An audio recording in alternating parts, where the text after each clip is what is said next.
Right. Having played some pretty good games this year, what do you see from BYU on film? Well, they're a real good team. They lost a tight one at Boise. That was a heck of a game. Um, played played three really good opponents in Maui, and won a couple of those. So they seem to be, clipping along on all cylinders, and they share the ball and shoot the ball. They got a bunch of offensive weapons, and then you throw Yoli back into the mix. So we're going to have to be as good as we've been all year, and then some. Defensively, we're going to have to be dialed in and guard a bunch of actions and a bunch of personnel. And right now, it's a really good-looking squad. They're connected on both ends of the floor, and we've got our hands full for sure. Is this a difficult scout just because they played 9 games without Yoli, and then you add him back into the mix, and maybe you don't quite know what to expect out of this particular group, adding him? Yeah, I think that, it can be looked at, I think, two ways. I'm sure it's a good problem to have from their perspective, but they've also got, it kind of changes the dynamic of what they're doing.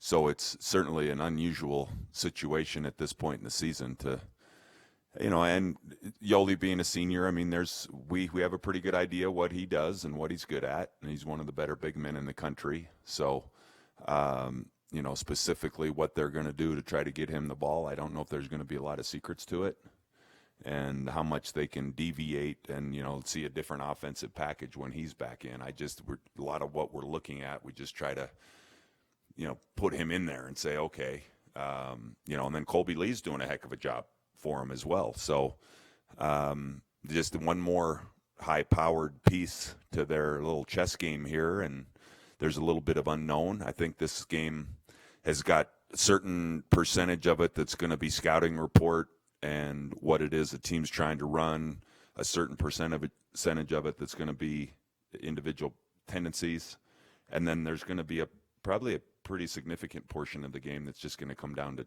a little bit of schoolyard basketball, where you just, nobody gave you a scouting report. It's just going to be playing hard enough and making sure you rebound and get back and some of the so-called little things. So it's certainly got an interesting twist to it with the unknown of him coming into the building, and it'll be a challenge. Seems like BYU does a really good job in their wins by hitting deep shots. Is that job one is to shut them down from downtown? Man, I just know they're as good a shooting team, with a bunch of different weapons. A lot of times you get into a game plan where maybe 2 or 3 guys on an opposition roster will be a real conscientious, hey, no easy catch kind of deal because they're a great shooter. And I think you can count 6 or 7 guys on their roster. So they spread the floor out. Their bigs have also done a nice job. I think, Nixon and Lee have done a great job. They play small at times with additional shooters. So, it's a quandary. It's a quandary, and they've got it figured out right now. And then you throw Yoli in the mix, who's capable of making threes as well, and a really good post player, and the physicality they bring. So it's a challenge. The shooting's a challenge, and that's kind of the makeup of their team right now. I don't think you have much of a chance in a ball game like this if you don't place a priority on trying to limit or stop some threes. They're going to get some. There's no question they're going to get some, but it's just kind of I think a consistent effort and awareness the whole night that's one of the areas that we're going to have to try to limit. Prepare some of these freshmen to play in an emotional game like this? I don't. I think a lot of the freshmen we have probably got a little dose of it, not live, but growing up in the state. So it's not going to be completely foreign to them, I think. The adrenaline, the crowd, the environment certainly gets the blood pressure a little bit higher, gets your pulse going a little bit higher, and you got to play hard. I'm not going to talk a whole lot about it to the young kids. I think it's something that's going to be learned through experience. It's going to be about staying in the game, staying in the fight, trying to win the next possession, and not making it something bigger than it is. You know, I think if you keep it a little bit more in the short term of the next possession kind of mentality, and you do that consistently over 40 minutes, you've got a chance. But if you try, we really aren't prepping any different than we would any other team. You know, that's the reality is you kind of go about your business with trying to figure out what the other team tries to do, what they're great at, what you can limit, where you're going to try to take advantage of them offensively, and that stays the same. And I think kind of the elephant in the room all week has been the fact that we know it's a big game, but we got a lot of other things probably to talk about rather than the magnitude and trying to tell them something that until they experience it, it's not really worth talking about. You know, they're just going to have to try to play a somewhat of a error-free game, limit our turnovers and some of those things, and focus on the moment, on what we got to do on the next play. This is the first matchup between BYU and Utah at Huntsman since the Brandon Taylor, Nick Emery incident. If you think back to that, just given the aftermath of that and the backlash, would you do anything differently if you had to do it over, or do you feel? I'm not going to go into the past. Yeah, no, I no disrespect, but I'm just going to stay in the present at this point. In your game on Friday night, when you had to go to your bench, you went to a little bit of a smaller lineup. Did you like of what you saw from that smaller lineup? Yeah, and we're also playing a little bit smaller team. I thought our guys did a good job against Davis with their leading scorer, their post guy. We doubled him and had him throw the ball out of the post, and then they went a little bit smaller. So, Mickey did a nice job. Riley does a nice job, maybe spacing the floor a little bit more and some passing skill. So we're going to have to be versatile, and this is one of those opponents, too, where you've got to be ready to play small as well. It's hard to tell when you add Yoli into the mix, and he's going to play 30-some minutes, but they have played a small lineup, and with the propensity to make as many threes, sometimes it's hard for our 7-footers to be flying around on defense and defend the perimeter. So we'll have to be aware for sure. Do you have much of a relationship with Mark Pope? Your playing careers intersected a little bit there at the end. You've both been coaches for a while. Do you have much of a relationship? Not really. No, just kind of on the recruiting, the recruiting trail. Oftentimes we're in the same gym recruiting in-state kids. But short of that, no, there's I'm not that familiar with him. What is the status on Brandon Carlson for Wednesday? Yeah, I'm not going to discuss our injury report either.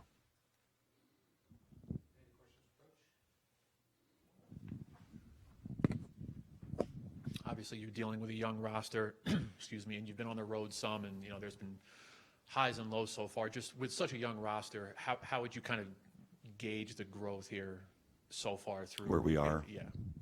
Yeah, I mean, I'm really pleased with it. I think the reality is in order to not be a freshman and maybe make some of those freshman mistakes, what has to happen is there has to be minutes. You have to have that experience, the life experience, and anything else you're doing. You can't get experience if you're not out on the court. And I think we've been pretty good at times when we're really dialed in. And we've got to be dialed in offensively and defensively. One of the biggest challenges, I think, for freshmen is understanding, maybe in high school you could get away with not being as dialed in on the defensive end. But, man, at this level, it just doesn't take much. It's one time getting out of a stance. It's one time losing vision of your guy. And it's those little details from a defensive point of view, I think, that we've got to get better at, and especially challenging in a game like this where there's so many weapons. And, I think the theme for us is to make sure that we continue depending on each other. I don't think we have the type of team that we can expect one guy to go get it done for us. And so if we're playing offense the right way, screening and sharing the ball, we've got a chance. And the same thing goes defensively when we're dialed in, because you're only going to be as strong as that weakest link. And so we've had some of those mistakes take place, and hopefully this is one of those big challenges in our season and in our life, really. It's like, hey, where are you about a quarter of the way through the season to see what kind of growth we've had? But we've got a great group. I mean, they come into practice every day. They want to get better. We're not making some of those same mistakes. We're making new mistakes, but I think it's all just part of the element of time. But I'm pleased. Nobody's fighting us, and I think again, if you watch some film, here's where we can validate where we're really good, and here's where we can validate where we're not good, and hopefully they have those visuals and go, okay, we got to get back to those things. So the more of those reps we can get under our belt, I think the better off we'll be. Having now played 7 games, especially with this young roster, do you feel like that they're about where you thought they would be through 7 games, and not really, off of wins and losses, but just as far as their growth?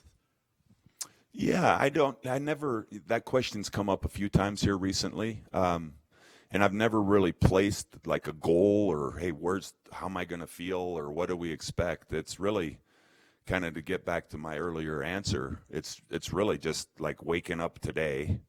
Let's fix what was broken yesterday, what we didn't do a very good job of. We've got a little bit more data on the scouting report, and you just kind of get through your checklist today, and then you do that again tomorrow. And never really had a period, in the spring when the season's over, then you kind of, okay, let's decompress and figure out where our shortcomings were, what we were good. Let's kind of, revamp and get ready for another season. But I like coaching our guys. That's the most important thing, and we've got to make sure that we understand it's a game of mistakes, and there's going to be some ebbs and flows and highs and lows, and it's just kind of getting across to this group that you just got to stay in the fight all the time, never out of it, and we just keep grinding, and put in an honest day's work, and then hopefully when it's all said and done, you're in a position to evaluate, and hopefully we can feel good about it. But I do believe we're playing better, and there's a little bit more of understanding for what we're doing, a little bit less teaching, kind of trying to find a rhythm with what it is we're doing on both ends of the floor.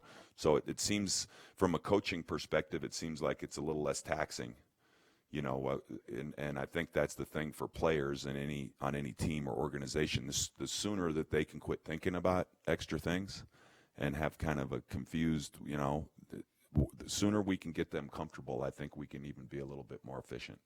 So, I know that's not a great answer to your question, but I'm pleased with where we are.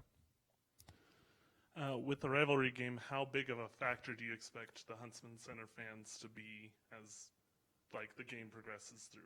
Well, that's a great part of a rivalry game in college basketball is to, I think people will be excited about it, and it can certainly give you a boost.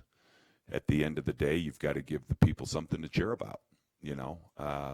Being at home is no magical formula. You still have to come out, play extremely hard, and hopefully we can do that and be scrappy and make some shots. And but I think overall, it should be a great environment, and it's a great part of college, being a college athlete, and playing in these rivalry games. I think is huge. So.